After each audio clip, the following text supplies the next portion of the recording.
Narinig niyo na to?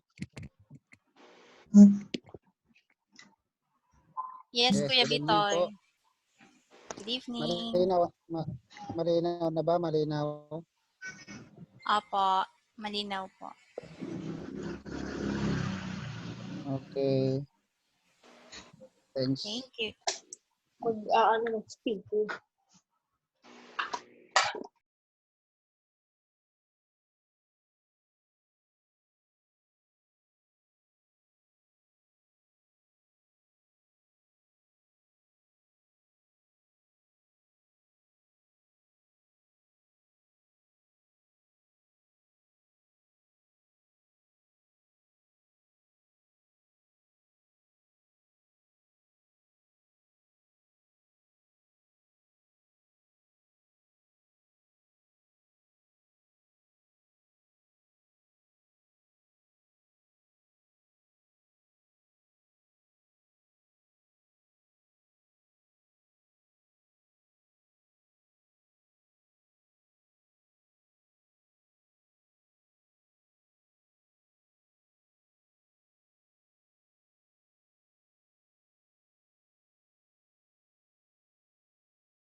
Good evening po sa ating lahat. Ilang sandali lamang po ay magsisimula na po tayo. Hinihintay lang po natin si Pastor Romel na makakonect po sa audio.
Hello, Sister Ann. Sis Ann. Sis Ann, Yes. hello. Yes po, hello po, Pastor. Yung aking audio, okay ba? Okay naman po. Okay lang? Walang any swirling sound? Wala. Wala po. Okay, sige. Thank you. I'm ready. Okay po. Okay. Sis Rose. Okay. Hello po. Yan. Hello po sa ating lahat. Magandang gabi po. So, nawa na sa maayos po tayong kalagayan ngayon sa ating mga tahanan. And, hello?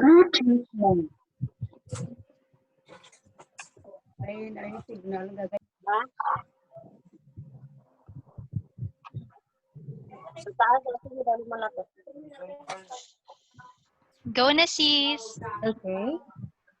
So, we would like to welcome you all for joining us tonight para po sa ating revival series. At ngayon po ang ating unang gabi. And itong revival series po natin ay may temang Next Pandemic Perusia. Ayan. So, nais po naming magpaabot ng pasasalamat sa inyong pagsama sa amin at sa pagtugon ng aming imbitasyon. At naway sama-sama ho tayong makatuklas ng katotohanan at mahanap ang pag-asa sa ating mga puso, lalo-lalo na po at tayo ay hinaharap natin ang laban against COVID-19. Yan. So, magpapatuloy po ang ating programa ngayon sa pamamagitan po ng pag-aawitan. Ang ating song leader ay ang Sabio Salapan Family at susundan po ito ni Brother Norberto Ganzon para po sa kanyang opening prayer. Magkakaroon din po tayo ng short meet and greet at pangangasiwaan po yan ni Sister Ann Makalam. Then after that po ay ang special song which will be rendered to us by Brother Randall De Vera. And pagkatapos po niyan, Si ano? ang spoken word po Hindi. ni Active ata. ating butihing Sa pastor laptop niya. Romel Aquino. At ang kanyang topic po for tonight ay ang pandemic from the sea. Okay? So, after that is the appeal song po ni Sister Michelle Joy Itable. And mayroon po tayong closing song and closing prayer by Pastor. And we'll be having our final meet and greet and then question and answer portion po. At maraming salamat po. At naway buksan natin ang ating mga puso at mga isipan habang tayo po ay nakikinig ng salita ng ating Panginoon. Okay, thank you Sister Rose. Ngayon po ay pagkakalob na po natin ng panahon sa Family Sabio Salapan para po pangunahan tayo sa pag-aawitan at sa ating opening song.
Awitin po natin ang ating team song.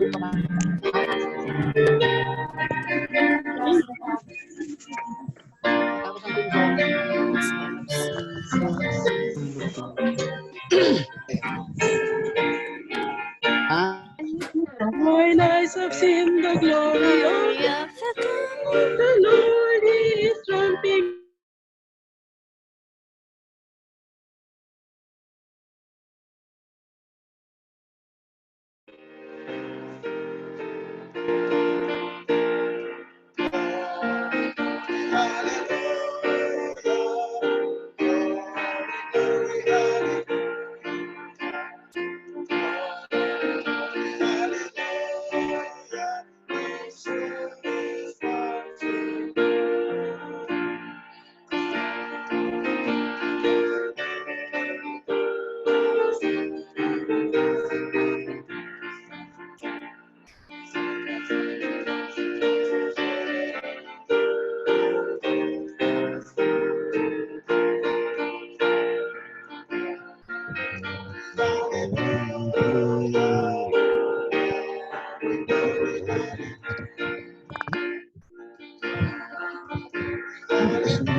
Bakit tahimik?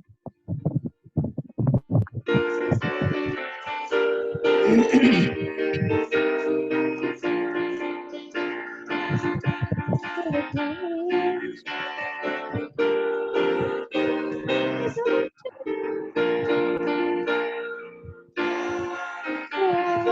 glory, hallelujah.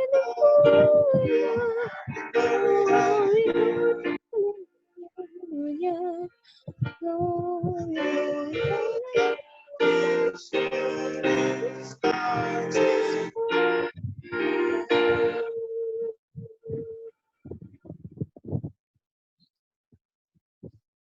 Okay, ngayon naman po ay pangungunahan tayo sa panalangin ni Brother Norberto Ganzon.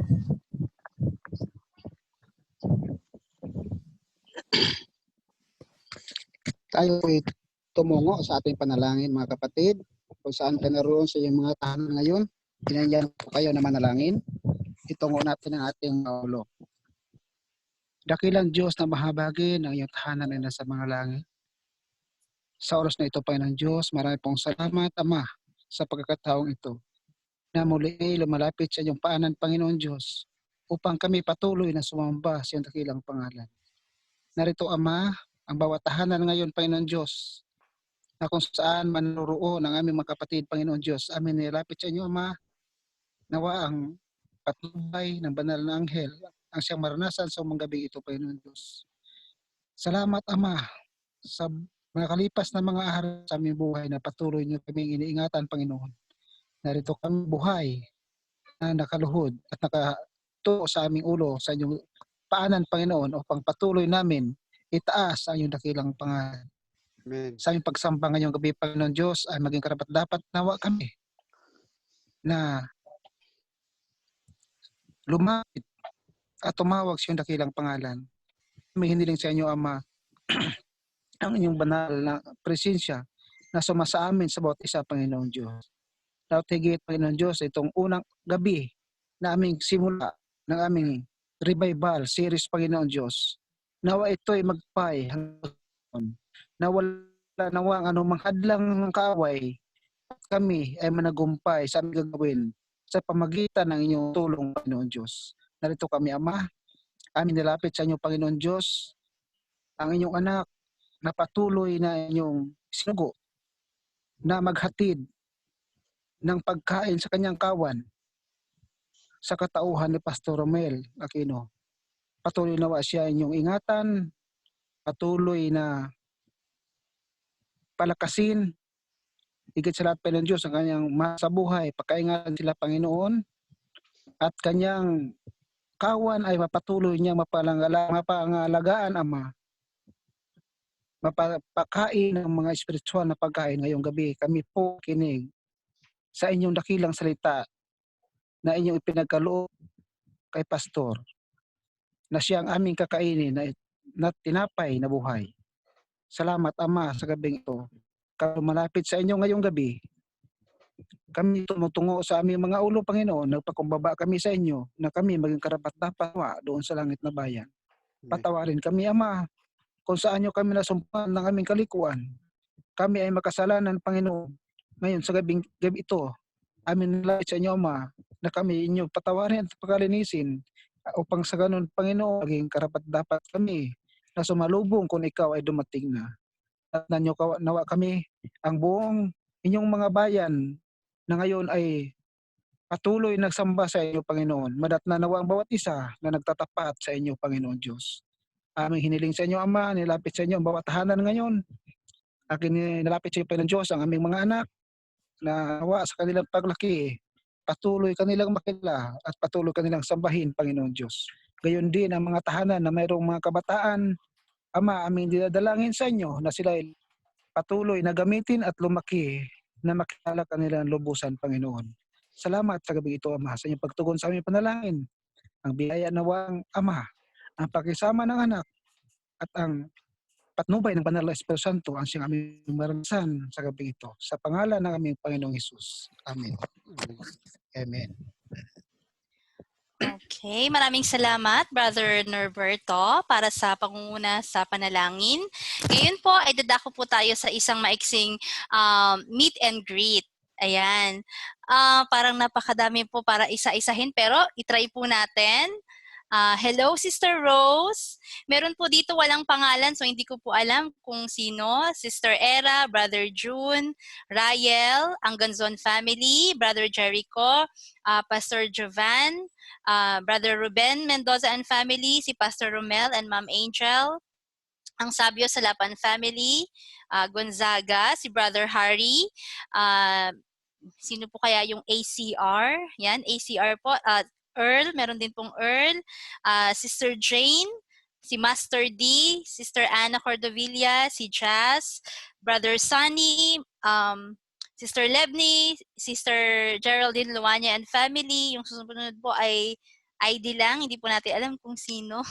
Si Lawrence, and si Chuchay, si Sheila, Hershey, meron po dito SKC, Sister Charm, Sister Aliyah Manela, si Brother Je, Brother Randy Serra, Eunice, Brother Julius, Figuro family, Brother Jim, Sister Hazel and family, Sister Cherry Hill Sunga and family. Ayan. So, hello po sa inyong lahat. Bibigyan ko po kayo ng 30 seconds para batiin ng bawat isa. Okay lang po na batiin na sabay-sabay po tayo. So, 1, 2, 3, go!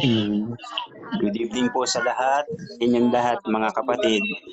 Evening Randy po. po from Doha, Qatar. Good evening po. Bye-bye. Evening sa inyo.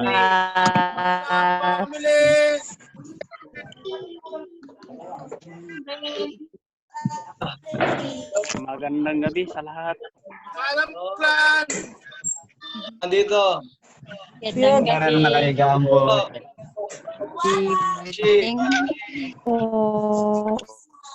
Jasmine. Okay. Thank you po. 30 seconds is up. Mamaya naman po, meron po tayong time ulit mamaya para sa meet and greet. Yan. So, thank you po sa inyong pakikiparticipate. Bago po tayo dumako sa ating message in song, ay akin pong ipapaalam sa inyo na lahat po kayo ay i-mute para po hindi po tayo magulo, hindi po marinig yung ingay sa inyong kanya-kanyang mga tahanan. Ang naka-unmute lang po ay ang mga participants, yung speaker po at kung sino man po yung may part. Kung meron po kayong questions, kung meron po kayong prayer request, pwede niyo pong isend sa ating chat box. Meron po tayong mga prayer warriors upang ipanalangin po yung ating mga request. And para naman po sa questions ninyo, meron po tayong Q&A mamaya. Ayan. So feel free na isend po sa ating chat box. Ngayon po ay dadako na po tayo sa next part, which is ang message in song. Ito po ay from Brother Randall De Vera. Yan. So atin na pong ibigay ang panahon sa kanya.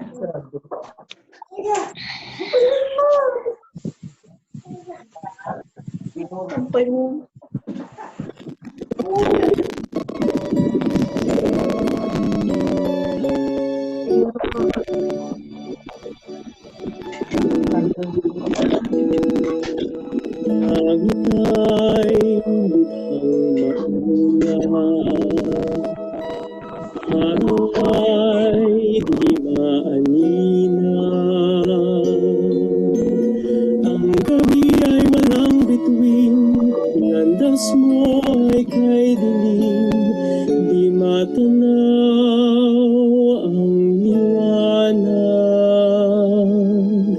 Kaibigan ko, ikaw ba'y nag-iisa?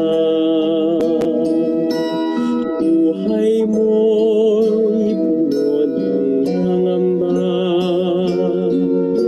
Dilim ay di magtatagal, liwanag ay muling daratal. Huwag mawawalan ng pag-asa. Liwanag ay muling sisikat sa landas mo. Mayroong bagong pag-asang naghihintay sa'yo. Pagsubok man ay dumating sa buhay mo, si Jesus lang ang tanging kanlungan mo.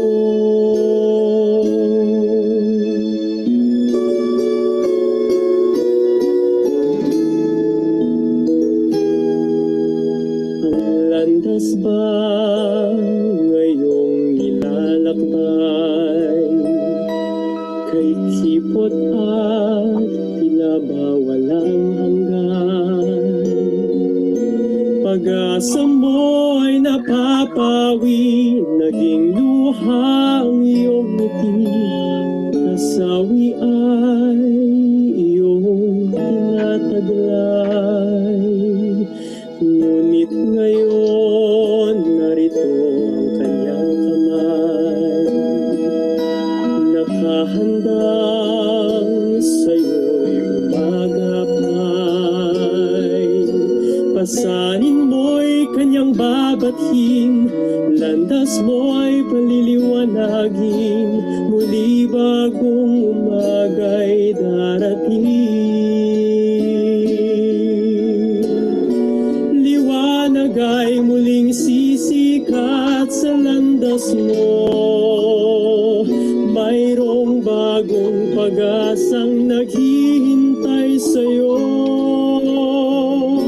Pagsubok man ay dumating sa buhay mo, si Jesus lang ang tanging kanlungan mo.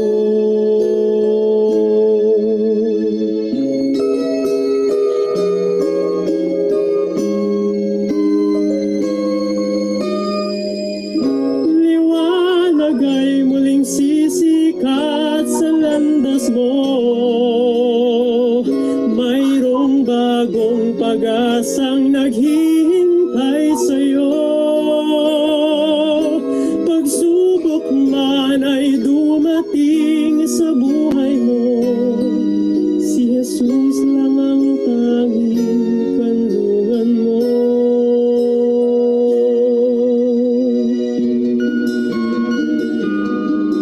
Si Jesus lang ang tanging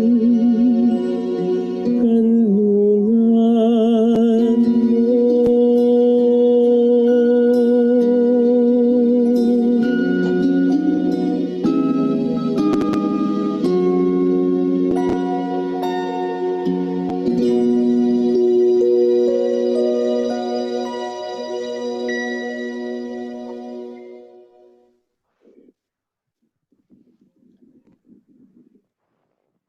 Alright, maraming salamat sa nagbahagi ng kanyang talento sa pag-awit para papurihan ang ating Panginoon. Ngayon po ay ibibigay na po natin ang panahon sa ating magiging tagapagsalita sa gabing ito. Walang iba kundi ang District Pastor ng Central Metro Manila 2, Pastor Romel Aquino.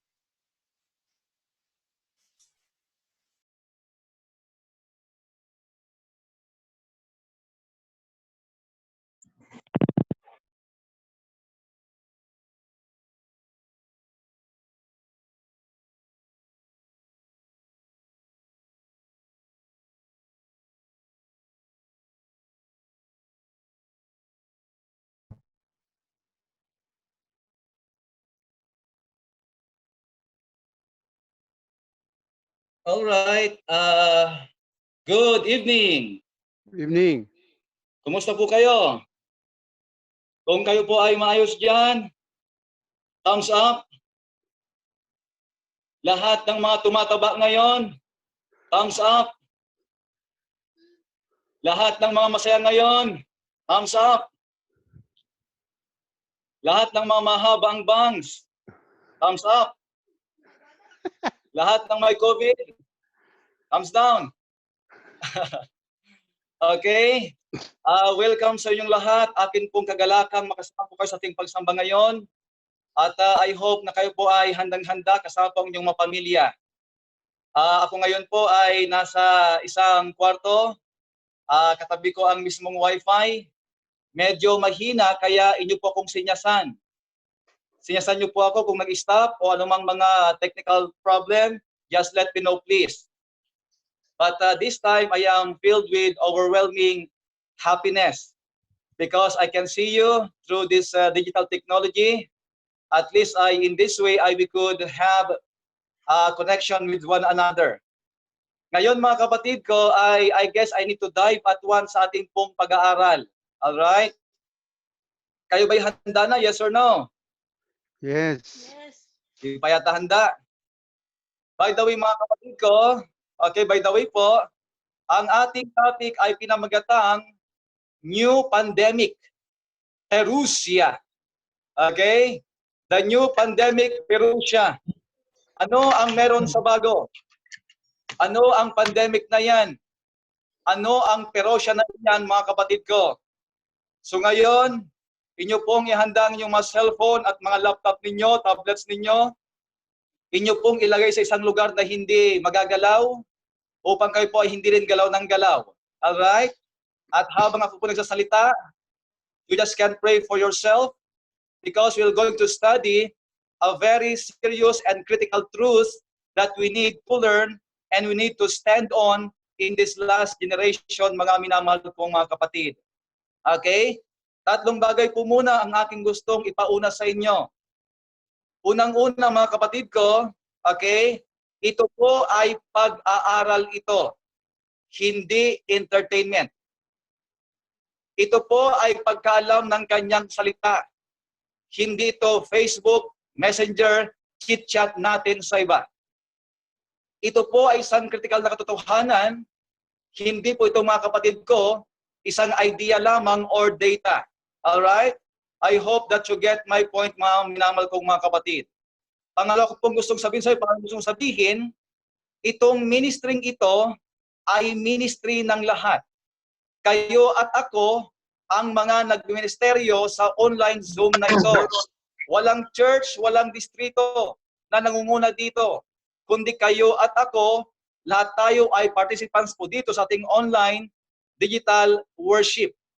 After all, this is the church without walls. This is preaching the word of God without a stage. And this is our relationship without any boundary. Welcome po ang lahat, mga kapatid ko, sa ating pag-aaral. Pangatlong puntos, mga kapatid ko, okay, ito ay series ng pag-aaral. From Sunday up to Saturday, same time, from 7 to 8:30, yun po ang ating time sa ating pag-aaral. I hope and pray that you will complete our study all throughout this series, mga kapatid ko.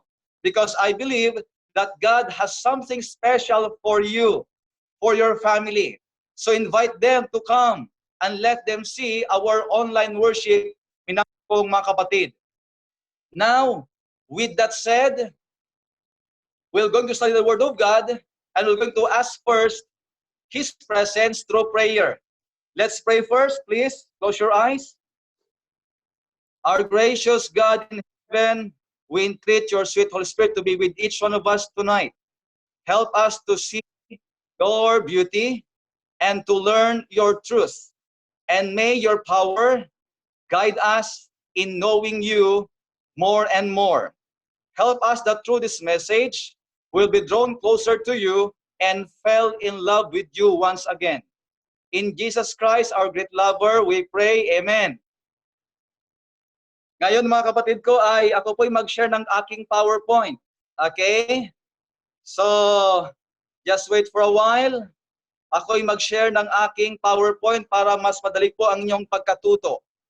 Pwede po nyong i-screenshot iyan, just in case na you want to take note, para at least ay mabilis po ang ating pagkatuto sama-sama.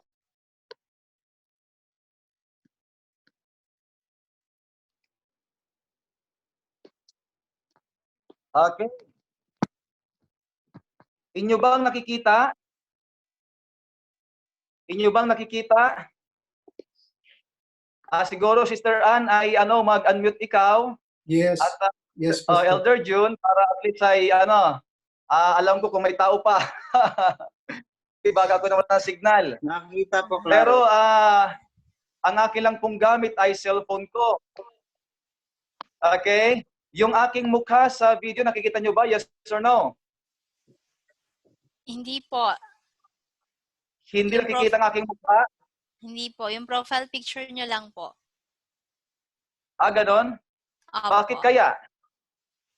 Ito ba hindi available sa cellphone?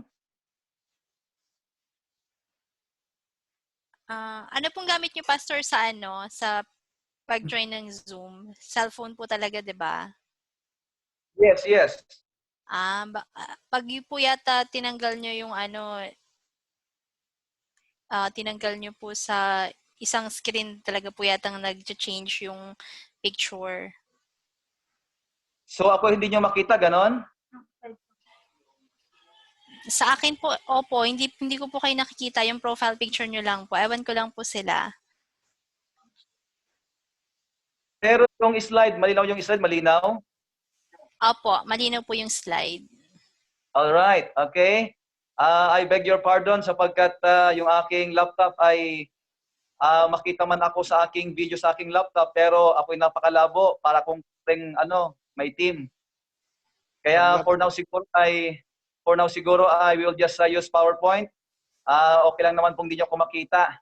Mamaya na lang po after kong matapos. Okay lang ba yun? Yes or no? Okay lang po. Alright, so again, let's start. Okay? Ang ating topic ay next pandemic for this revival series. Next pandemic, Perusia. Okay? That Perusia, yan po isang pronunciation. Or it could be pronounced as Parousia. Okay? At later on, as our series progresses, ay inyo po makikita ang ibig sabihin mo po niyan. Kapag sinabing next ay mayroong katapusan ang lockdown. Kapag sinabing next, mayroong katapusan ang COVID-19. Okay? Kapag sinabing pandemic, yan ay isang epekto ng isang sakit or something that has a wide geographical area. It exists everywhere. It could be termed also as epidemic, yung word na pandemic. At yung Perusia, mga kapatid ko, you can pronounce as Parousia or Perusia. Parehas lang po yan. Dalawang pronunciation iyan. Okay? It means advent or waiting. We're referring to the second coming. But this evening, mga kapatid ko, ang ating topic ngayon ay pandemic from the sea. Isang pandemic, worldwide ang kanyang epekto na galing sa karagatan or tubig. Alright? Meron po akong nakitang magandang illustration. Okay? Itong illustration pong ito ay akin lang pong nakuha kanina. Ito ay bagong-bago, April ito, 2020 pa lang ito. Ito ay si Amabi, isang monster na iginuhit ng isang manga artist, si Shigeru Mizuki. Yang half human, half fish na yan na si Amabi ay isang monster yan na galing sa karagatan na ang sinasabi nila, yan daw ang nanguhula ng dating na epidemya. At dahil din sa kanya din pong iuhula kung kailan matatapos ang epidemya, yan ay si Amabi. Yan ay isang Japanese traditional na art yan. Noon pang 16th century, noong Edo period, iyang Amabing iyan. At alam niyo, okay, si Amabi daw sa kanilang paniniwala, ang siyang nanghula ng dating na pandemic sa ating panahon ngayon. At siya din po ang magsasabi kung kailan matatapos ang ating pandemic noon. Pero of course, ito ay isang myth lamang. Hindi makatotohanan. Sapagkat ang totoong panggagalingan ng katotohanan ay ang salita ng Diyos. Amen? Kung kaya't ngayon, we're going to study the Word of God. If you have your Bibles with you, you can open your Bible in the book of Revelation. By the way, mga kapatid ko, ang aklat ng Revelation ay ang aklat para sa huling panahon.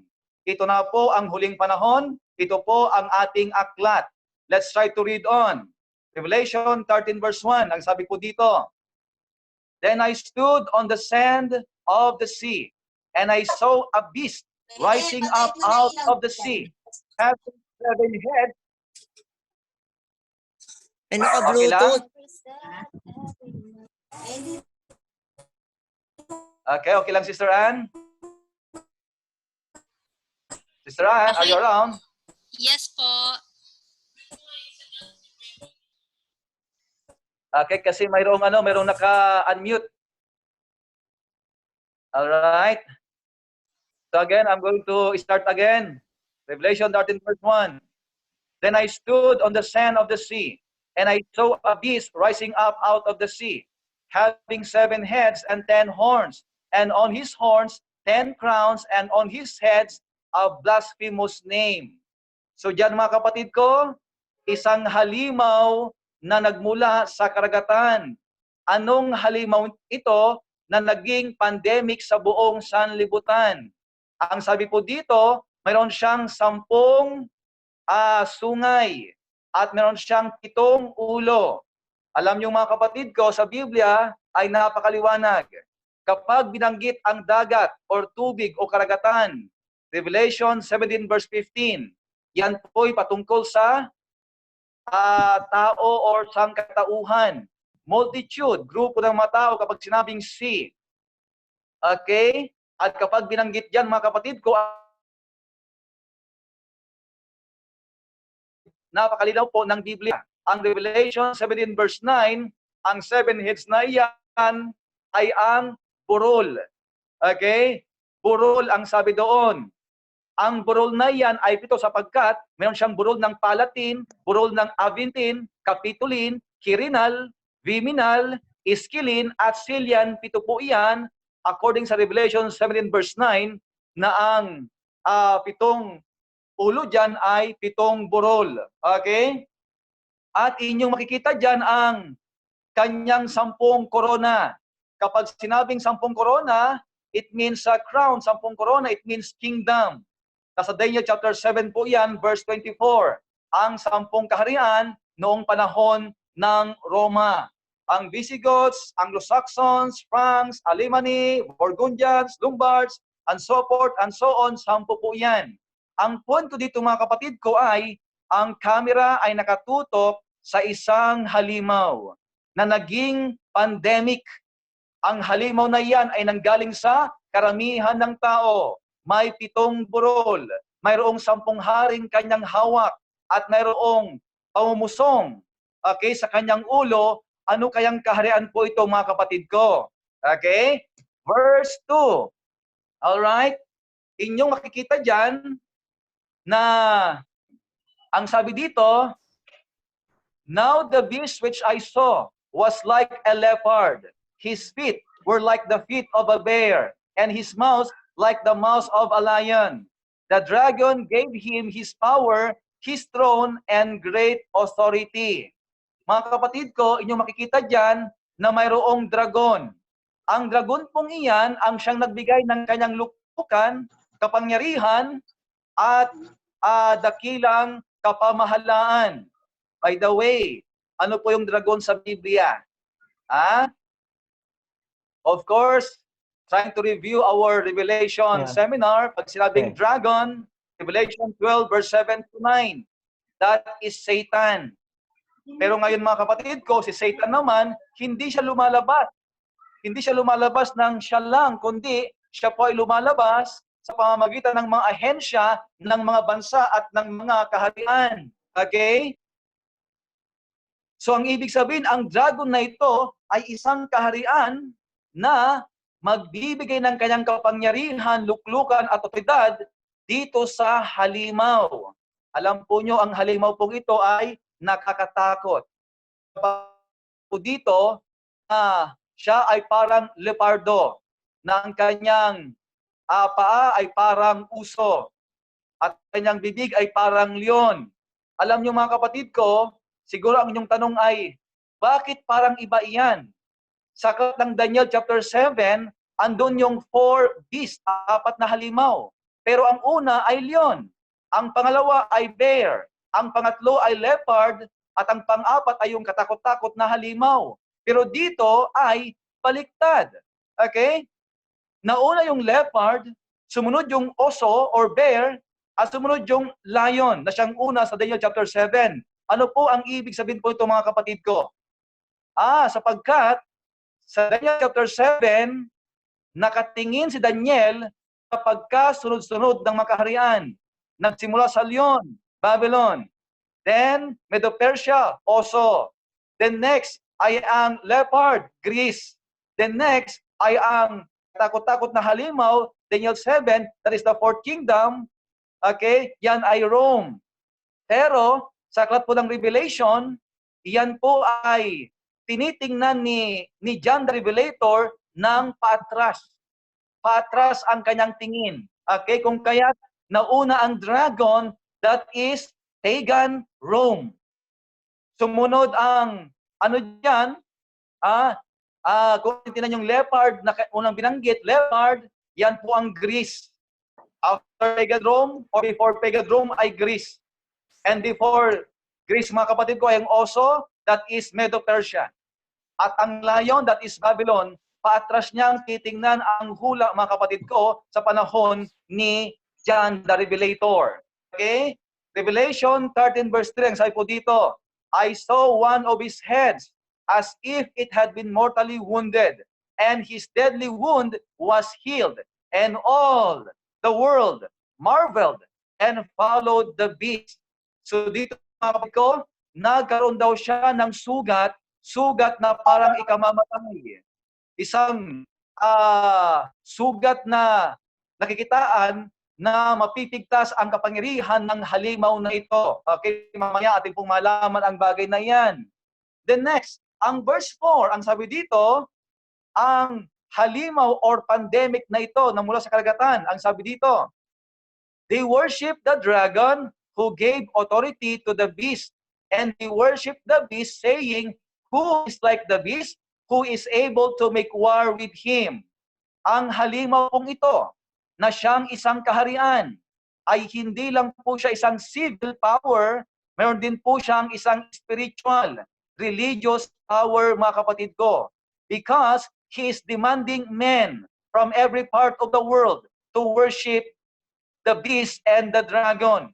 Ang punto dito ay, ito'y isang pandemic, isang worship, maling worship sa ating panahon, na ang pagsambang ito ay pagsamba na sa Diablo, dragon, at pagsamba na sa halimaw na ito, kung sino man ito. But let's try to move on just to see the lesson behind kung sino ang pandemic na halimaw na ito mula sa karagatan. Ang atin po ditong titrace, okay, ang atin titrace, anong kaharian or kapangyarihan ang lumabas pagkatapos ng pagan Rome? Kung kapangyarihan ang umikot sa buong mundo, na ito ang halimaw na galing sa karagatan or galing siya sa maraming tao. Okay? Atin po makikita dyan na natapos na ang paghahari po ng Babylon, which represents the lion from 605 to 539. At ang oso, which represents Medo-Persia, from 539 to 3rd century. Then sumunod po dyan ay ang Greece, from 336 to 146 ang Greece.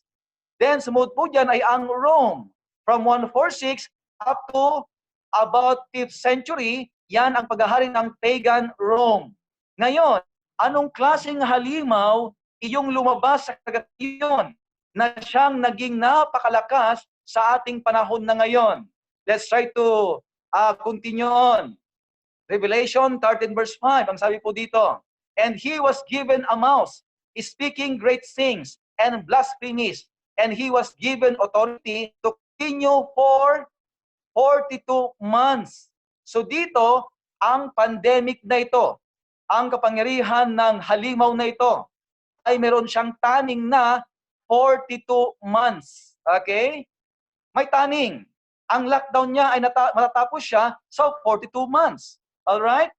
Siya ay merong mga pagsasalita ng mga blasphemous or mga kapusungan, mga pandaraya at pagmamataas. Okay? Isa siyang babbler, a high-headed person. By the way, mga kapatid ko, kapag binanggit ang halimaw dito sa Revelation chapter 13, ang kanyang Greek gender ay he, or lalaki siya. Okay, lalaki. Kapag binabanggit ang true church sa Biblia, the Bible refers it as she. So malaking kaibahan, mga kapatid ko. Ang halimaw pong ito ay he. Okay? Ang kanyang gender sa Greek. Verse 6, diretso po tayo. Verse 6, sabi po dito, then he opened his mouth in blasphemy against God, to blaspheme his name, his tabernacle, and those who dwell in heaven. It simply means, mga kapatid ko, na ang kapangyarihan ng halimaw na ito ay naging pandemic sa buong mundo sapagkat kanyang binayolate ang kautusan ng ating Panginoon. Siya ay namusong laban sa Diyos, sa pangalan ng Diyos, sa tabernakulo ng Diyos, hanggang sa sangkalangitan, siya ay nagsasalita ng kapusungan. So it simply means that he violated the commandments of God.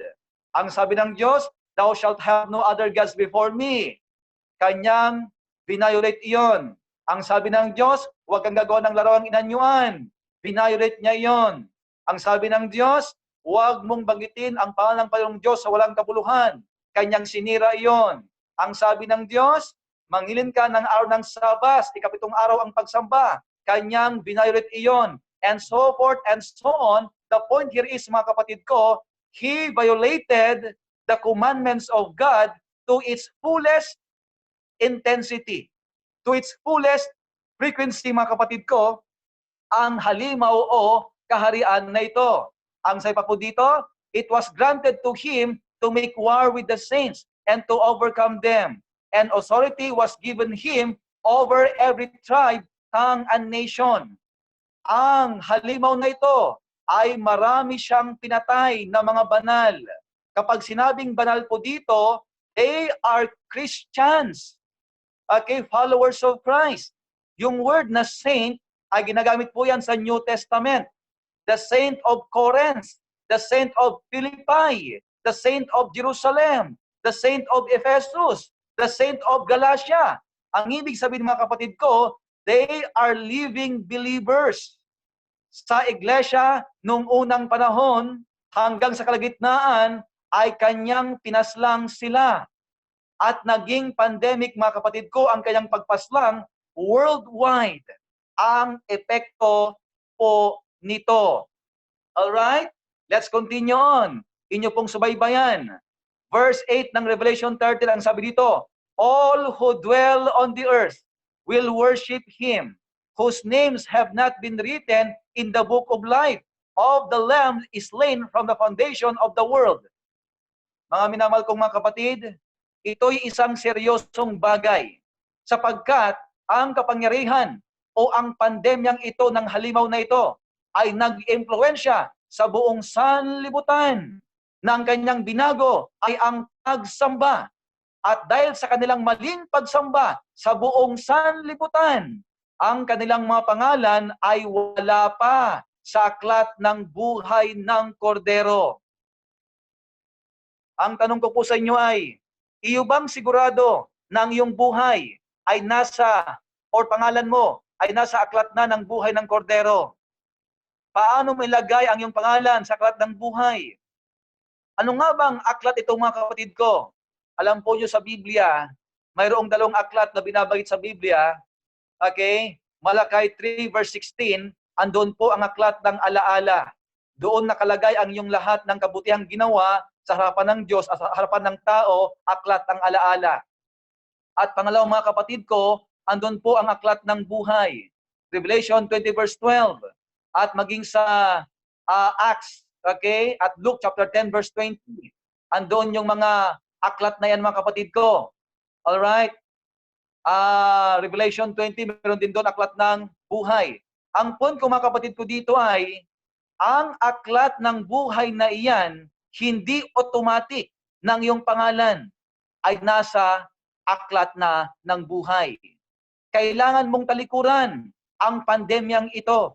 Kailangan mong paglabanan ang impluwensya ng halimaw na ito upang mailagay ang iyong pangalan sa aklat ng buhay. Siguro po ang inyong tanong sa akin, sabi nyo, ay Brother Romel, paano nga ba mailagay ang aking pangalan sa aklat ng buhay? Alam niyo, maraming sagot ang Biblia dyan. Hindi kayo malilito. Okay? Akin lang po kayong bigyan ng ilan. Sapagkat ang sabi ng Biblia, yung mga tumanggap kay Jesus Christ sa bautismo, sa totoong bautismo, Acts 2 verse 47, sila ay ligtas na. Okay? Ang sabi sa Luke chapter 10, verse 20 yata ito, okay? Na ang kanilang pangalan ay nasa aklatan ng buhay, sila ng mga kaya nang sumuway ng mga masamang espiritu. Ang sabi ng Biblia, Philippians chapter 4, verse 2 hanggang 3, mga kapatid ko. Ang sabi doon, silang mga mahisigasig sa gawain ng Diyos.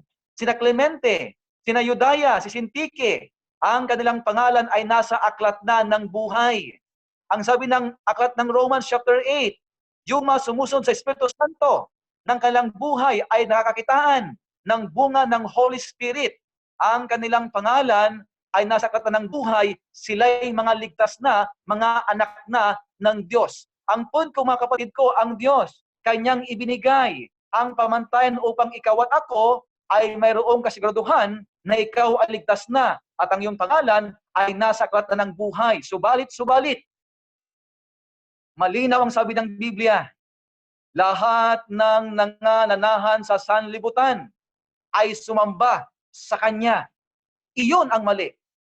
Iyon ang nangyaring pagkabaluktot ng ating kaligtasan sapagkat napakarami pa sa buong sanlibutan ay wala pa ang kanilang pangalan sa aklat ng buhay sapagkat ang halimaw na ito ay naging pandemic worldwide upang kanyang ikalat ang maling pagsamba. Okay? Kaya nga ang panawagan ng Biblia, sino man ang may pakinig ay makinig. Yung kasunod na talata, verse 9. Ang point ko, mga kapatid ko dito ay kailangan ng matamang pakikinig ito. Isang pangunawa mula sa kasulatan na magbibigay sa atin ng pagkalaya mula sa spiritual disease, pandemic na ito ng halimaw o kaharian ito. Ngayon, ang tanong ko sa inyo, mga kapatid ko ay, anong kapangyarihan ito? Sino ang halimaw ang binabanggit po dito, mga kapatid ko? Okay? Nakalagay sa ating PowerPoint ang 7 description. Actually, marami pa yan. Pero akin lang po nilagay ang 7 upang inyong makita na ito ay walang pagsala na ito nga ang halimaw na lumabas sa karagatan sa maraming tao. Una, ang halimaw pong ito ay he makes war with the saints. Ano kayang halimaw ito? He speaks blasphemies. He has the power and authority from the dragon or pagan Rome. Siya ay maghahari ng 1,260 years. Siya ay tumanggap ng isang sugat na ikamamatay. Subalit po ang kanyang sugat ay gumaling din. At ang pang-7, ang lahat ng tao sa sanlibutan ay namangha at nagtaka sa halimaw na ito. Sino itong halimaw na ito, mga kapatid ko? Alam ninyo, inyo po akong patawarin kung aking sabihin kung sino ang halimaw na ito. Inyo akong unawain, mga kapatid ko. Kung ako po ay nagkakamali, ako inyong patawarin. Subalit, ibigay niyo po sa akin ang tamang kasagutan. Sapagkat saganang akin, sa aking ilang taon ng pag-aaral ng Biblia, I had searched the scripture through and through. Okay, from Genesis to Revelation. Isa lang po ang puwertang ito, ang halimaw na ito, na siyang tumutukoy po sa Revelation chapter 13. Walang iba kundi ang papacy. Ang papal Rome, mga kapatid ko. Ang popes, ang sistema ng kapapahan, ito ang kompleto, ito ang eksakto na specifications na binabanggit ng Revelation chapter 13, mga kapatid ko. Mayroon po akong gustong ipunawa sa inyo, mga minamahal kong mga kapatid. Kapag sinabi kong pagan Rome, hindi ko po sinasabi na yung mga Katoliko o mga miyembro nito. Ang ating pong binabanggit dito ay ang kanilang sistema, ang kanilang belief system, ang kanilang pamamaraan at patakaran. Iyan ang binabanggit na Biblia na succession of authority, succession of the beast power, and that is pagan Rome. Ngayon, mga kapatid ko, akin pong ibigay sa inyo ang sinasabi po ng kasaysayan. Okay? Akin pong napaunang sabihin sa inyo ang binabanggit ng Biblia, ngayon naman po ay sa kasaysayan. Ating tingnan. Okay, una, mga kapatid ko, binabanggit yan, yung dragon. Okay, Yan yung pagan Rome na kanyang ibinigay ang kanyang kapangyarihan, luklukan at kapamahalaan sa papal Rome. Ano ang nangyari po sa kasaysayan? Ito po, mga kapatid ko, ang nangyari sa kasaysayan. Okay? Ito ay Santa Blanca, Professor of History, University of Rome.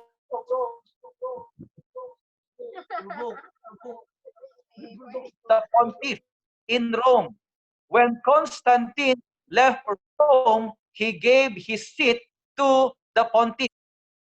Si Constantine, mga kapatid ko, noong 3rd century, nakita niya na ang Roma ay inaatake ng mga barbarians, mga Goths, mga sadistic barbarians iyan, mga Huguenots ang umatake sa Rome from every corner of Rome.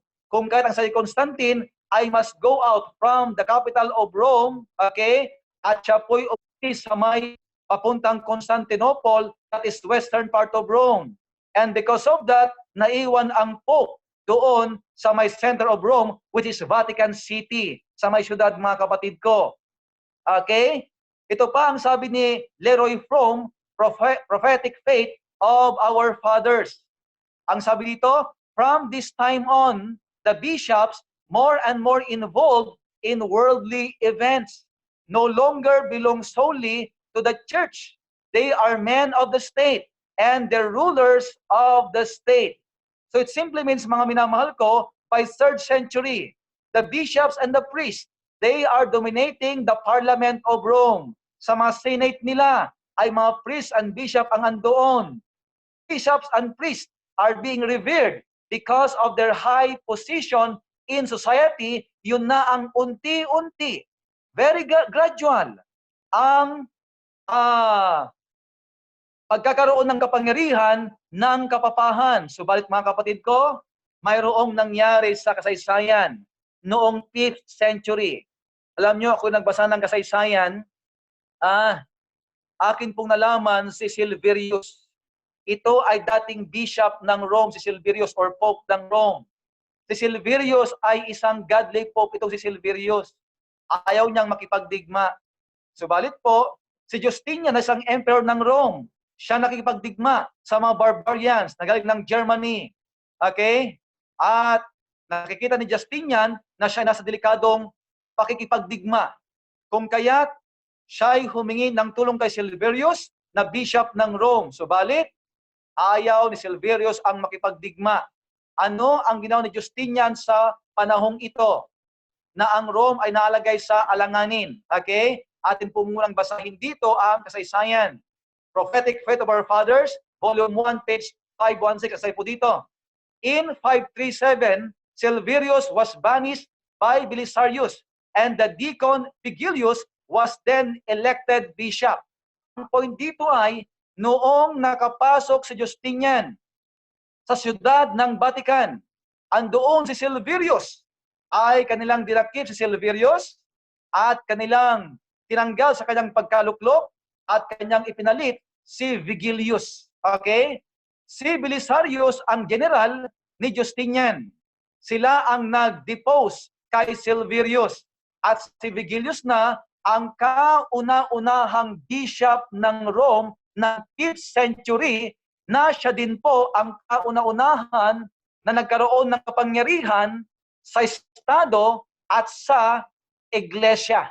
Okay? Ating pang tingnan. History of the Christian Church, Volume 3, page 3 to 7. Ang say po dito, Vigilius ascended the papal chair in 538 AD under the military protection of Belisarius, mga kapatid ko. At nung naging Pope si Vigilius, okay, ang sabi ng kasaysayan, he ascended in the throne of the Caesar or the emperor, and he seized the scepter of the emperor. Kung kasi si Vigilius noong 538, nasa kanya ang kapangyarihan ng estado at ng iglesia. Ang ibig sabihin, mga kapatid ko, talang ang nag-iisang mayroong kapangyarihan sa gobyerno ng buong Roma at lahat ng nasasakupan nito, at maging sa iglesia katolika at lahat ng nasasakupan nito, nasa kanya ang buong kapangyarihan mga kapatid ko. Yan na nagsimula, okay? Yan na nagsimula ang matinding kapangyarihan ng Pope noong 538. Kaya ang sabi ng Biblia, he opened his mouth. Revelation 13 verse 6. He opened his mouth in the blasphemy against God to blaspheme his name, his tabernacle, and those who dwell in heaven. Nagkaroon na po siya ng paumusong sapagkat feeling niya, siya na ang pinakamakapangyarihan sa lahat. Okay? Ano nga ba yung paumusong sa Biblia? Let's define blasphemy in the Bible. Ang sabi po dito, blasphemy. The Bible identifies blasphemy as claiming to be God and claiming power to forgive sins. Diba mga kapatid ko, yan ang binabanggit ng Biblia. Sa aklat ng John chapter 10 verse 33, sabi po dito, the Jews answered him saying, for a good work we do not stone you, but for blasphemy and because you, being a man, make yourself God. Ang kanilang paniniwala mga kapatid ko, na ang paumusong ay ang pag-aakala na ikaw ay Diyos. Ang Mahudyo, kanilang inakusahan si Jesus Christ na siya daw ay nagkasala ng paumusong sapagkat siya daw ay tao lang. No, no, no, no. Si Jesus Christ ay Diyos nagkatawang tao at ngayon ay Diyos na totoo. So ang ibig sabihin mga kapatid ko, ito ay accusation ng mga Hudyo pero hindi totoo. Sapagkat si Jesus Christ, siya ay Diyos nagkatawang tao, Philippians chapter 2, 5-7. Si Jesus Christ mga kapatid ko, Isaiah 9 verse 6, ay makapangyarihang Diyos. Si Jesus Christ mga kapatid ko, 1 John chapter 5, siya po ay totoong Diyos. Si Jesus Christ mga kapatid ko, Acts chapter 2, ang may akda ng buhay. Si Jesus Christ mga kapatid ko, Colossians 2 verse 9, nasa Kanya ang buong kapangyarihan ng pagka-Diyos. Ang ibig sabihin ng mga kapatid ko, siya ay inakusahan, pero hindi totoo. Pero atin po nakita dito na ang blasphemy or pamumong ay isang taong nag-aakalang siya ay Diyos. Ano pa ang blasphemy sa Biblia? Okay? But before we move on, pinagbalit po ng encyclical letters of Pope Leo XIII. Ang sabi niya, we hold upon this earth the place of God Almighty. Inyo nakita yan? Hindi ba iyan pamumusong? Nang sabi niya ay, aming tiyatanggap sa mundong ito na nasa amin, nasa akin, ang place, okay, ng makapangyarihang Diyos. Ang ibig sabihin ay, siya'y naglimistulang Diyos, nag-aakalang makapangyarihan sa lahat, at kanyang kinuha ang lugar ng Diyos sa lupang ito, and that is blasphemy, that is according to Pope Leo XIII. At the same time, mga kapatid ko, ano ba ang ibig sabihin ng blasphemy? Luke 5 verse 21, sabi po dito, and the scribes and the Pharisees began to reason, saying, who is this who speaks blasphemies? Ang sabi nila, who can forgive sins but God alone? So dito mga kapatid ko, ang sabi nila ay, ang blasphemy ay ang akalain mo na ikaw ay tao at siyang nagpapatawad ng kasalanan po ng lahat. That is blasphemy. Of course, Jesus Christ is God, kung kaya't He can forgive the sins of all. Diba yan po ang sabi ng John chapter 1? Kordero ng Diyos na nag-aalis ng mga kasalanan sa sanlibutan. That is Jesus Christ. He can forgive sin because He is God. And yet mga kapatid ko, sa Catholic Catechism, they are saying that they can forgive sin. Kailangan mong mangumpisal sa kanila. Meron silang sacrament of confession because they want to know your sin and through them, they can forgive you. That is blasphemy, mga kapatid ko, by the papal power. Ang sabi pa dito mga kapatid ko, a complete catechism of the Catholic religion, Joseph de Harvey. Sabi dito, ang tanong, does the priest truly forgive the sins or does he only declare that they are remitted? Ano ang sagot ng kapapahan? Ito ang sagot nila. The priest does really and truly forgive the sin in virtue of the power given to him by Christ. Mga minamahal, That is blasphemy, na binabanggit na siyang karakteristik ng halimaw na ito na siyang bumangon noong 5th century mula sa maraming tao, which symbolizes the sea or ang karagatan. Okay? Ano pa? Revelation 13 verse 7, sabi po dito, it was granted to him to make war with the saints. Siyang umusig sa mga banal. Pumatay sa mga tapat na anak ng Diyos, mga kapatid ko. Alam ninyo, sa history, ang sabi dito, History of the Rise and the Influence of the Spirit of Rationalism in Europe, W.E.H. Lecky, Volume 2, page 40-45. Ito ay mga historian. Hindi sila mga Adventist.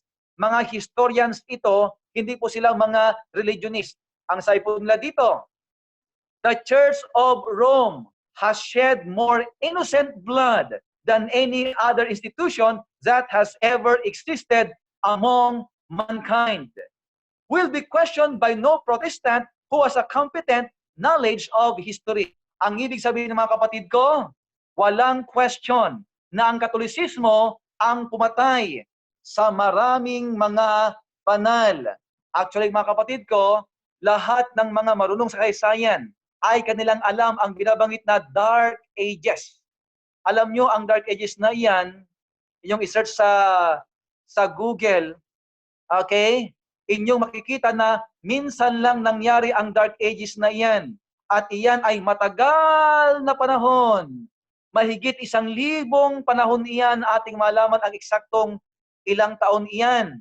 Noong Dark Ages, mga kapatid ko, ang mga Kristiyano ay kinakaladkad na parang mga hayop, pinupugutan ng ulo, at sila'y inaapoyan ng sulo upang maging panoorin ng mga Romano doon sa amphitheater. Sila ay kinakaladkad mula sa mga iglesia at pinapatay. Ang kanilang mga dugo ay umaago sa mga plaza, doon sa mga kanal, hanggang sa mga ilog, hanggang sa buong karagatan. Actually, mga kapatid ko, ang sabi ng history, ang Papal Rome ay pumatay ng hindi babawas or kukulang ng 50 million na mga tapat na Kristiyano. 50 million, mga kapatid ko, na kung ipunin mo ang kanilang dugo ay pwedeng magpalubog sa buong Vatican City. Ipunin mo ang kanilang dugo ng kanilang pinatay ay pwedeng magpalutang ng isang malaking barko. Ganoon karami ang more than 50 million na mga Kristiyanong mga pinatay, mga kapatid ko. Yan ay nangyari lang iyan by the persecution of the Papal Rome from 538 AD. Okay? Then dito, Revelation 13 verse 5, ang sabi dito, He was given authority to continue for 42 months. Anong ibig sabihin, mga minamahal? Ang ibig sabihin ay, yung kanyang kapangyarihan, yung pandemyang ito, yung kanyang pagpatay, ay umabot ng 42 months. Ano ang ibig sabihin ng 42 months, mga kapatid ko? Sapagkat ito po ay isang prophecy, kung kaya't yan po ay hindi literal na 42 months. Kundi anong ibig sabihin niyan, mga kapatid ko? Ang 42 months, okay, nagsimula yan ng 538 AD. Nung maluklok si Vigilius, na kauna-unahang pope na nasa kanyang kapangyarihan ng estado at ng relihiyon. 538 nag-start iyan. Then, plus 42 months. Ano yung 42 months na yun, mga kapatid ko? Ito ay hula, kung kaya't, okay, ang isang araw sa hula, ang ibig sabihin ay isang taon. Kung iyan ay hula, hindi yan literal. Okay? Genesis chapter 8, at aklat ng Esther, ang isang buwan ay 30 days sa Jewish calendar reckoning nila, mga kapatid ko. Kung ang isang araw ay isang taon, kung 42 months iyan, multiply by 30 days, and that is 1,260 days, mga kapatid ko. Okay? Which represents, mga minamahal, sapagkat Ezekiel 4 verse 6, ang sabi ng hula, I have laid on you a day for each year. Ang isang araw sa hula ay katumbas ng isang taon. Kung kaya't ang 42 months ay 1,260 years. Napakatagal na lockdown. Napakatagal na pandemya iyan. Napakatagal na ang daming pinapatay na matapat na Kristiyan, mga kapatid ko. Kung kahit from 538 AD plus 1 to 60 years equals, yan po ay 1798 AD. Natapos ng 1798, mga kapatid ko. Sa loob ng taon na iyan, okay, yan ay Dark Ages. Okay? Na ang Biblia ay sinusunog. Na ang mga Kristiyanong tumutuligsa sa papal Rome ay kanilang pinapatay. Millions upon millions ang nawan ng buhay, mga kapatid ko. We call it Dark Ages. Alam ninyo, gusto kong i-emphasize yung 1,260 years na Dark Ages sapagkat sa Biblia, yan po'y maliwanag na binanggit sa Biblia, mga kapatid ko, ang taong iyan. Daniel chapter 7, isang beses binanggit ang 1,260 years diyan, mga kapatid ko.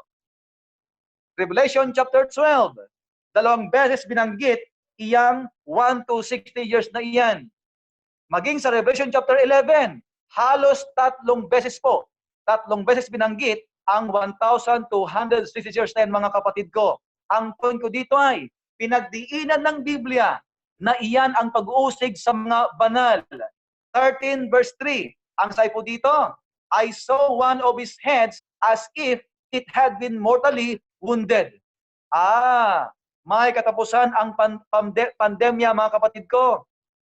May katapusan ang kapangyarihan ito sapagkat noong 1798, siya ay nasugatan ng sugat ikamamatay. Ano nga ba ang nangyari sa panahong ito, mga kapatid ko? Alam niyo, nakita ko ang Biblia. Okay? Ang Biblia ay talagang eksakto ang kanyang panahon. Ang Biblia, mga kapatid ko, sapagkat ito po ang kwento. Noong 1797, okay?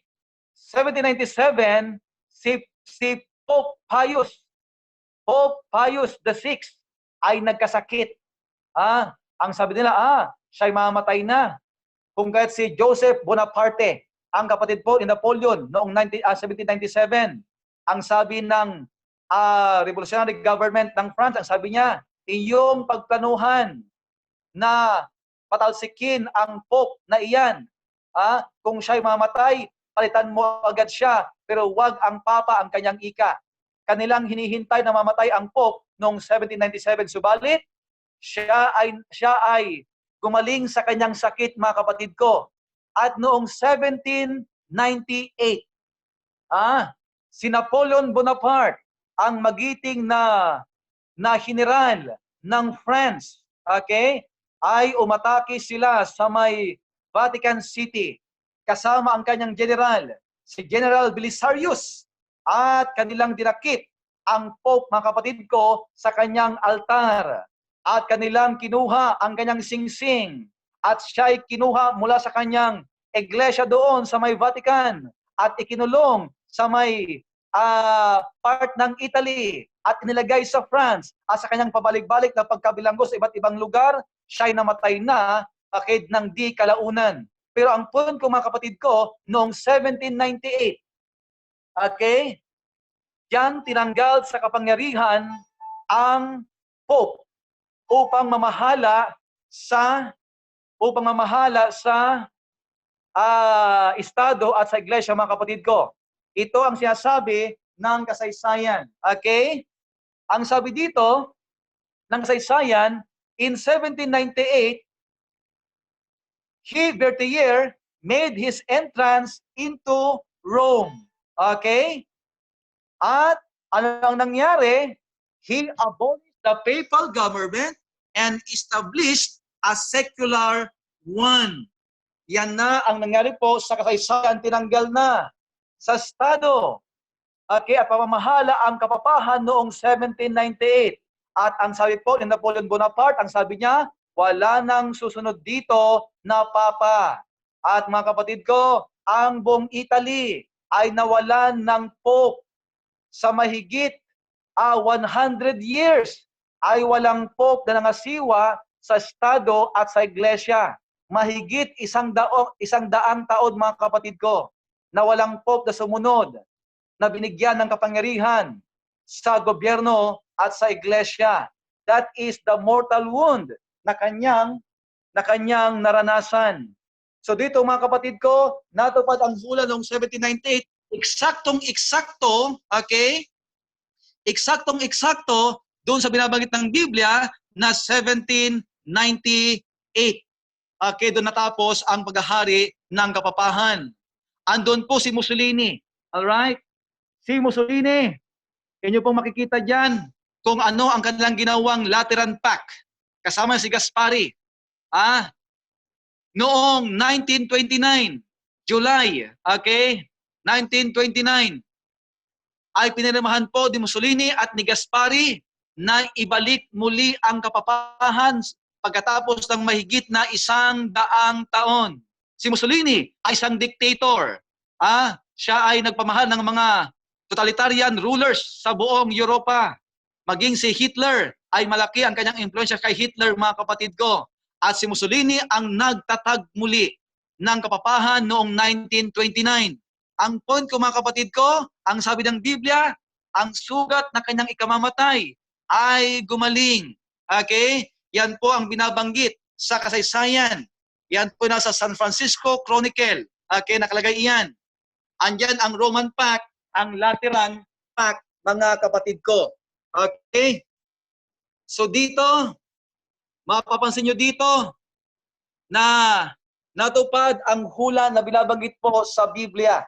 Mussolini and Gaspari, historic Roman Pact in 1929. Ito ang sabi ng San Francisco Chronicle, sabi dito, the Roman question tonight was a thing of the past and the Vatican was at peace with Italy in affixing the autographs of the memorable document healing the wound. Extremely cordiality was displayed on both sides. Ito ang nangyari po ng Lateran Pact. Ang Lateran Pact na ibalik muli ang buong kapangyarihan ng kapapahan sa Italia at nasa kanila muli ang kapangyarihan ng Estado at ng Iglesia. February 11, 1929. Ano ang nangyari po sa Lateran Pact? Number 1, they made Vatican City as sovereign government. May gobyerno ng muli ang Vatican City. Pangalawa, they paid $21 million or siguro yan for spoliation of papal states. Ang laki, mga kapatid ko, ng 21 million na pera iyan noong 1929. Ano pa? They had given them the right to send and receive ambassadors. Alam nyo, ang Vatican City, yan ay maliit lamang na syudad iyan. 104 hectares lang iyan. Pero iyan ang may pinakamaraming ambassador sa buong mundo. Okay? They have over 200 ambassadors sa buong mundo sa isang maliit na ektarya ng lupa yan sa Vatican City. Number 4, they have diplomatic immunity. Saan man sila pumunta, they are being revered, they are being protected by the government of the world. Then number 5, okay, they had united once again the church and state. Yung katulad ng kapangyarihan ni Vigilius, yan muli ang ibinigay nila sa Pope noong 1929 na ibalik muli, mga kapatid ko, ang kanyang kapangyarihan. Kung sa ating panahon ngayon, sila ang pinakamakapangyarihan sa ating mundo ngayon, mga minamahal ko. After Lateran Pact, okay, ay gumaling ang kanyang sugat. Anong nangyari mula ng araw na iyan? Okay? Ang sabi dito, all the world marveled and followed the beast. Lahat ng tao nagtaka at kanilang sinunod ang halimaw na ito, ang Papal Rome. Ano ang nangyari mula noong time na iyan? Okay, yung pansin ng mga kapatid ko. Noong 1929, ang membership ng Roman Catholicism ay halos walang numero. Subalit, noong 2010 lamang, naging 1.4 billion na. The whole world wondered of that figure. Ang kanilang ambassador noong 1929, wala pa. Pero ngayon, 180 plus na, over 200 sa ating panahon ngayon. Ang kanilang civil power noong 1929 ay wala. Ngayon, they have the sovereignty. Ang kanilang leadership noong 1929 ay wala. So noong 2010, they are now the foremost leaders of this world. Mga nangunguna sa World Bank, Federal Reserve, pati sa mga Supreme Court ng Amerika, they are being dominated by the Catholic believers, okay, mga Jesuits din, that they are part of the healing of the wound of this beast, mga kapatid ko. Alam niyo sa Biblia, si John the Revelator at si Pablo, they believe that this power of the Antichrist, okay, will be coming sa kanilang panahon. At sa ating panahon, ating pong nakita, siya ay lumabas na. Ang sabi ng Biblia, Thessalonians 2 verse 2-4, and the man of sin, yan yung Antichrist, is revealed, the son of perdition, who opposes and exalts himself above all that is called God or that is worship. Ang taong ito, ang sistema ng kapapahan, yan ay, they are telling themselves that they are God and they are being worshipped wherever they are. Sila ay niyuyukuran, sila ay sinasamba, sila ay binubuhat sa mga altar.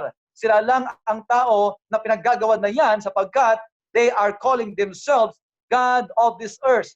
They had taken place, the place of Jesus Christ as our God for our salvation and in our life and living, mga kapatid ko. So clear as the noonday sun, clear as the noonday sun, that the papal Rome ngayon sa ating panahon, the succession of the popes, that is the system of belief that is the Antichrist. Okay? Kapag binanggit na Antichrist, hindi iyan isang taong pangit na may sungay, may buntot, at siya ay galit na galit, hindi ganoon. Kapag sinabing Antichrist, mga kapatid ko, ang ibig sabihin ay anti, it means someone who replaces God. Isang tao na kanyang replaces God. Okay? Yun ang Antichrist. Yung desisyon ni Kristo, kinukuha niya. Yung pagpapatawad ni Kristo sa tao, kinukuha niya. Yung pagsamba para kay Kristo, kanyang kinukuha, that is Antichrist. Alam niyo, kayo ay mako-confuse katulad ng marami ngayon. Ang sabi nila, ang Antichrist na iyan ay si Antipas iyan nung unang panahon. Ang Antichrist na iyan, lalabas pa lamang iyan. Ang Antichrist na iyan, yan yung mga galing sa China or sa Middle East. Mga kapatid ko, forget those things. Hindi po yun ang binabanggit ng Biblia. Let the Bible interpret itself. Okay? The Antichrist is the system of papal power noon hanggang sa ating panahon ngayon. They are the only ones who had fulfilled all the specifications from the Bible, mga kapatid ko. Inyo pong pansinin ang bagay pong ito. Okay? Kung paano po nila pineke mismo ang karanasan ni Jesus Christ. Si Jesus Christ, He began His ministry coming out of water after ang kanyang baptism, Luke 3:21. Ang Antichrist, He comes out of the water sa ating pag-aaral. Si Jesus Christ, He is one with His Father, John 14 verse 9. Ang Antichrist, He is one with the dragon, with Satan. Si Jesus Christ, authority from the Father. Ang Antichrist, ang kanyang kapamahalaan ay galing sa dragon o sa diablo. Si Jesus Christ, wearing a crown. Ang Antichrist, meron din siyang corona. Si Jesus Christ, wielding a sword. Revelation 1 verse 16. Ang Antichrist, nakikipagpunyagi din siya sa sandata or sa tabak. Si Jesus Christ, He has 7 horns, His complete power. Ang Antichrist, meron siyang 10 sungay, which represents the kingdom which He dominated before. Si Jesus Christ, ang kanyang ministeryo sa lupa ay 3.5 years. At ang Antichrist, mga kapatid ko, meron din siyang 3.5 years. It represents 1,260 years na kanyang paglilingkod. Si Jesus Christ, He received a deadly wound, namatay sa krus. Ang Antichrist din na ito, ang papal system, they received their deadly wound. Si Jesus Christ came back to life, Revelation 5 verse 6. At ang Antichrist, mga kapatid ko, from 1798, he has its deadly wound. At noong 1929 ay gumaling. At sa ating panahon ngayon, walang ibang institusyon at sistema ng ating sanlibutan na pinakamakapangyarihan at pinakatanyag, kundi ang pagan or papal power. Okay? Whether you like it or not, that is as clear as the noonday sun. Kung kahit mga kapatid ko, ano po ba ang ating tanong? Bakit tayo mahihiya sa binabanggit ng Biblia? Bakit natatakot ngayon sa ating panahon? Kung ang Biblia ay sumisigaw sa kanyang katotohanan, di ba ating nakita ng papal Rome lang sa kasayan, he makes war with the saints. He speaks blasphemies against God. He has the power authority from the dragon. He ruled for 1 to 60 years. He received a deadly wound. Deadly wound was healed, and all the world wondered after the beast. Sila lang ang mayroong ganyang specifications, mga kapatid ko. Alam niyo, ang Biblia ay nakakaliwanag. Let the Bible talk to your heart, and let your heart be committed to God's word. And from there, learn to love God. And in loving God, it would propel you to witness for others, so that all of them in this world as well would be received by God through salvation, and their names would be written in the book of life. Mga kapatid ko, mga minamahal ko, kumusta po kayo dyan? Kayo ba ay lockdown na walang ginagawa? Ang pandemic ba na man-made? Kayo ay walang ginagawang pagsaksi sa iba? Marahil mga kapatid ko, it's about time to revive once again our spirit and let the world know that there is a pandemic from the sea that is now dominating the whole world with false worship. We need to teach the world what is true worship. We need to teach the world how we can obey the commandments of God. We need to teach the world on how our names would be written in the book of life of the Lamb, mga kapatid ko. So again, mga minamahal, this is a pandemic from the sea na ating nakita sa ngayon. And lastly, here is the patience and the faith of the saints. You and I, mga kapatid ko, magtiis, magtiyaga sa pagsaksi. Let Jesus Christ be the ruler of your life and your living, and be the sole salvation of your souls. Salamat po, mga kapatid ko. Happy Sunday sa inyong lahat. God bless po, mga minamahal kong mga kapatid.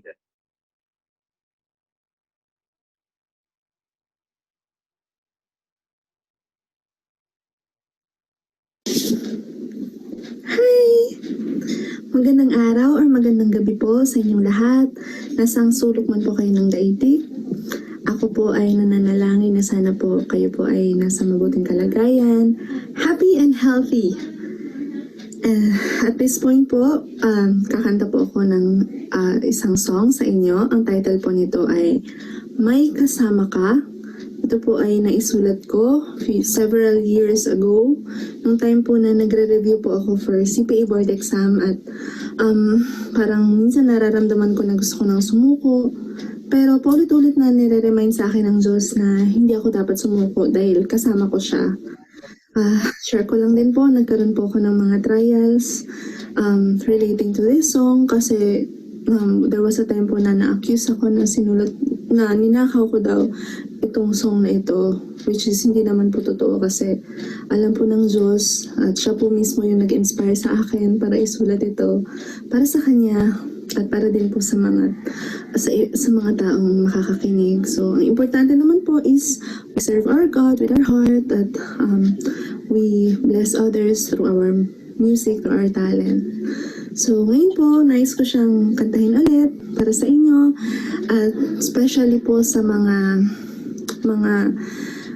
nagkaroon ng sakit ng coronavirus, sa ating mga frontliners na kinakabahan every time na pupunta sila sa work, sa mga tao na walang makain dahil sa epekto ng lockdown na ito, at sa lahat po ng tao na may mga iba-iba pa pong pinagdadaanan ngayong panahon. God is reminding us po na huwag po tayong sumuko. Kapit lang. Dahil hindi po tayo kailanman mag-iisa dahil kasama po natin ang Diyos.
Sa lungkot o ligaya, siya'y nariyan sa tuwina, may kasama ka. At sa kanyang pagdating, ang luha mo ay papawiin, mawawala ang sakit sa damdamin.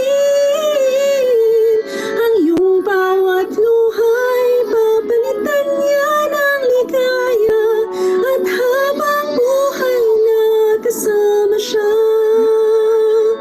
Kaya huwag kang susuko, huwag kang bibitaw, di ka nag-iisa. Sa lungkot o ligaya, siya'y nariyan sa tuwina, may kasama ka. Huwag kang susuko, huwag kang bibitaw, hindi ka nag-iisa. Sa lungkot o ligaya, siya'y nariyan sa tuwina, may kasama ka. May kasama ka.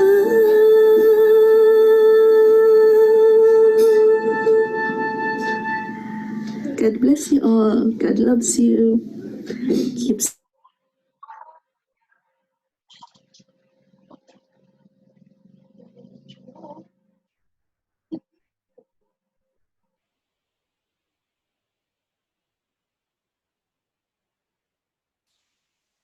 Pangungunahan po tayo ni Pastor Romel para sa closing prayer.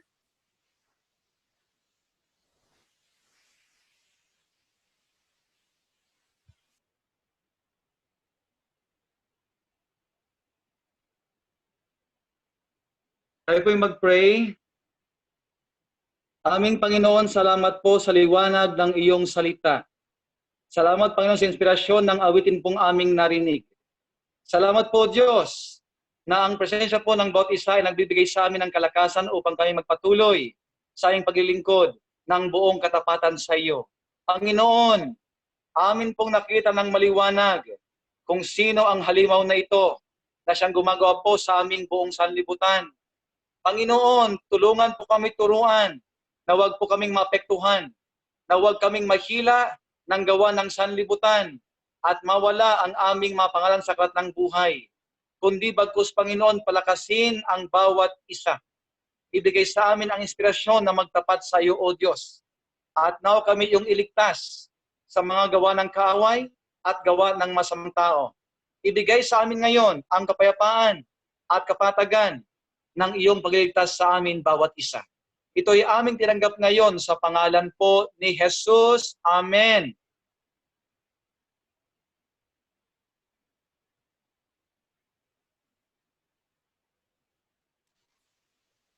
Maraming salamat po, Pastor Romel, sa mensahe na inyo pong ibinahagi sa aming lahat ngayon. Nawa na-refresh po ang karamihan sa atin para naman po sa mga first time po na narinig ito ay naway naging blessing po sa inyo ang bagong kaalaman. Ngayon po ay dadako na po tayo sa ating final meet and greet. Basahin ko lamang po. Batiin ko po kayong lahat. Ito po palang nasa unahan ay sila Brother Alexander Lausa and family. Ayan, hello po sa inyo, Sister Era, Salapan family, si Rael, siguro kasama din dito si Ma'am Ruth, si Brother Jericho, si Kuya Randy, Ruben Mendoza and family. Ayan, si Pastor Romel Aquino at kanyang butihing may bahay, si Ma'am Grace. Sumunod po ay alam ko si Jazz ang gumagamit neto, Jasmine and family, Sister Roda Gonzaga, si Brother Harry ang atin pong host, si Master D. Ayan, Sister Anna, Sister Jazz, yan, Rael, Brother Sunny, Tapos meron pong Huawei, hindi ko po alam kung sino po ang may-ari ng Huawei account na yan. Sister Inday Luanya and family, kasama si Lloydel, Tatay Eric. Sister Rose Muñez and family, si Jonah at si Lawrence from May Kawayan, Sister Levni Salarza, ayan, Sister Aliyah Manela and family, Brother Jim Pahalya. Yung sumunod po ay walang pangalan, ID lamang po. Ayan, sino pa ba? Brother Sergi, Byrne Andrade, Sister Gwen Jaime, Sister Lilia, Cherry Hill Sunga and family, Kulata, siguro po ito ay family din. Sila Kuya Pidot pala yun. Makalam family. Yan. Brother Jimmy De La Rosa, si Brother Marshall, Brother Rigor, nakasama ko dito sa aming tahanan. Figuro family, Mingilio family, yan, si Sir Charm Rosario, si Erwin, mga cuties. Sino kaya yung mga cuties na yan? Solar, Sister Wilma Avila and family, si Sister Hershey na nasa Cavite, Sister Nelda Engalan and family, si Chris Aquino, social, andito si Chris Aquino. Ayan, Ganson, sino pa ba? Ayan, so sana po ay nabati ko po kayong lahat. Thank you po sa inyong pakikinig at pag-join po dito sa ating programa. Ngayon po ibibigyan ko po kayo ng 1 minute para batiin ang lahat. So pwede po ulit sabay-sabay. Yan, kumustahin po natin ang bawat isa. I-unmute po lahat. 1, 2, 3. Hello, Sister Ann. Thank you. Hello. Thank you sa inyo. Thank you. Birthday, Brother Ruben. Birthday. Hello. Napaka-magandang gabi Happy po. birthday, Ruben. Happy birthday, Ruben. Happy birthday, Brother Hello po Ruben. sa inyo lahat. Happy birthday po ni Ruben. For the message. Ang ganda. Kaya sa message, Pastor.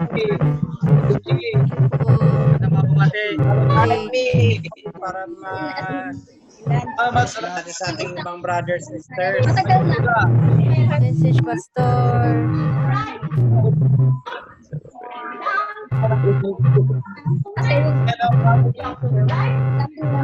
Kika Mer, dito ka na.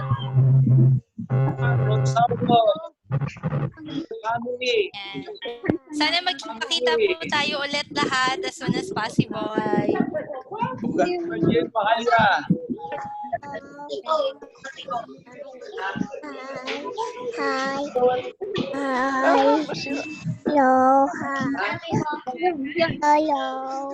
Hello. Hello. Okay, Hazel. Siguro po 1 minute is up na. I-mute na po ulit ang lahat.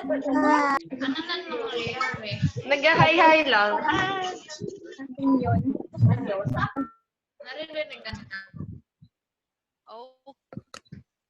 Okay, so ayan po. Thank you po. Ayan. Ngayon po idadako na po tayo sa last part. Kung meron po kayong mga katanungan at mga prayer requests, maaari po ninyong isend sa chat box. Pwede rin naman po pwede nyo pong i-click yung raise hand kung gusto nyo pong magsalita. Ayan, meron pong may babasahin po ako dito na isang prayer request. Kanina po to sinend ni Sister Nelda Engalan. Ayan, isama daw po natin sa panalangin ng kanyang pamilya at siya po sa kanyang karamdaman. Ayan, isama po namin Sister Nelda Engalan ang inyo pong prayer request sa amin po mga panalangin. Ayan. Meron pa po ba? Ayan, meron daw po tayong listener from Thailand. Welcome po at thank you sa pag-join. Sana po sa mga susunod na gabi pa makasama po namin kayo. Happy birthday po kay Ninong Ruben. Ayan, paki-chat na lang po ninyo yung inyong mga prayer requests at kung kayo po ay may katanungan tungkol po sa naging topic kanina ni Pastor Romel at siya po ay willing na sagutin ang inyong mga katanungan.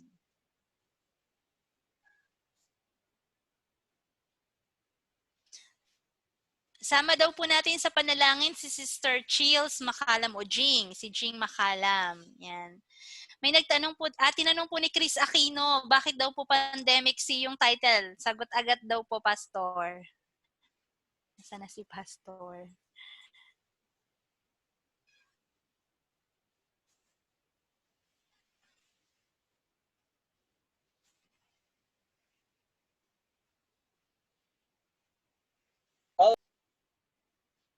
Pandemic from the Sea, iyon ay title lang iyon. Title just to catch attention.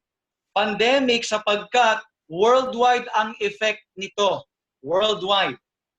Sea sapagkat binanggit po sa ating pag-aaral na ang halimaw na ito na worldwide ang effect ay galing siya sa karagatan, na ang ibig sabihin ay galing siya sa maraming mga tao. By the way, mga kapatid ko, ang part ng Italy, malapit din yan sa Turkey, yan ang cradle of society. Yan nanggaling ang civilization, ang sosyudad. Kung kaya't nanggaling siya, sumibol ang kapangyarihang iyan mula sa karamihan ng tao, which simply means na ang pagan Rome at papal Rome, sila ay galing sila sa cradle of society, ang pinanggalingan ng civilization. Yang part ng Italy, part ng Turkey, that is the cradle of society, kung kaya't isang parang pandemya. Ang buong mundo na galing ang kapangyarihang iyan sa maraming tao. That's all it. Yun pong sagot ko. Okay, thank you po, Pastor. Na okay po ba yung sagot kay Chris Aquino? And salamat daw po sa lahat ng bumate sa kaarawan. Okay na daw po, Pastor, kay Chris Aquino. Meron pa po ba kayo mga katanungan, mga kapatid? Prayer request? Any clarification po sa ating topic?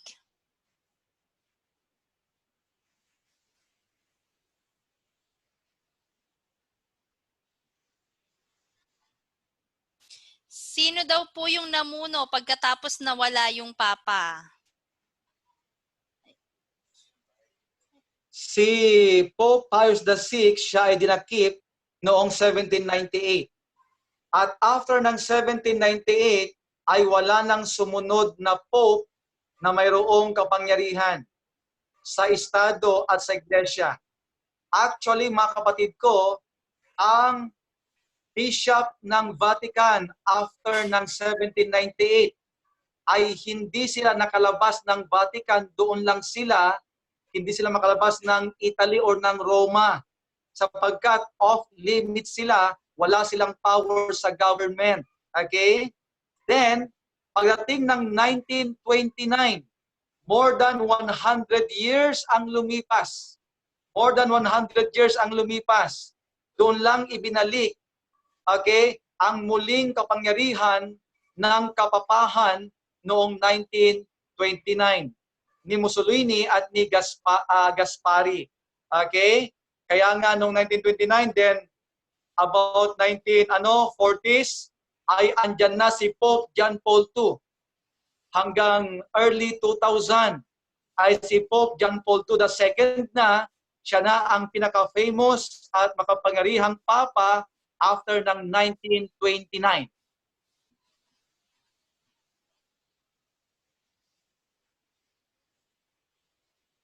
Okay, thank you po, Pastor. Rael, nasatisfy ka ba sa sa sagot ni Pastor Romel? Nasagot ba ang iyong tanong?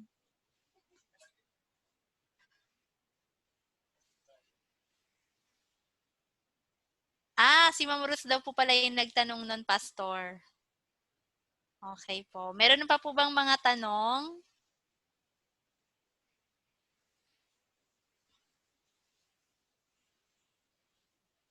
Okay.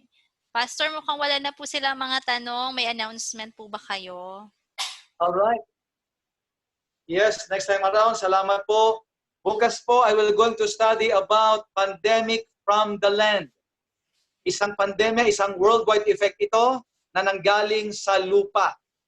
Pandemya galing sa lupa. Ano po ito? Let's continue on in attending our online study. Salamat po. God bless sa inyo. Good night. Sweet dreams. Ayan. Good night po. Thank you po sa lahat. See you tomorrow. See you tomorrow. Bukas na lang yung tanong mo, Chris Aquino. Chris Aquino. Anak niya? Chris Aquino yan. Si MM yan, si Chris Aquino. Kamusta kay Bimbi, Chris? Sakina pala siya. Chris, loko-loko ka, Chris. Tiwala. Pinapaniniwala mo akong si Chris ka, ha? Akala ko talaga si Chris ka talaga. Magtatanong pa naman sana ako. Ako po, sino si Master D? Tor, baka pwede mo kami bigyan ng ano. Si Master D, ang token. Don't. Yung slide. Master D, ang token. Isa sa amin.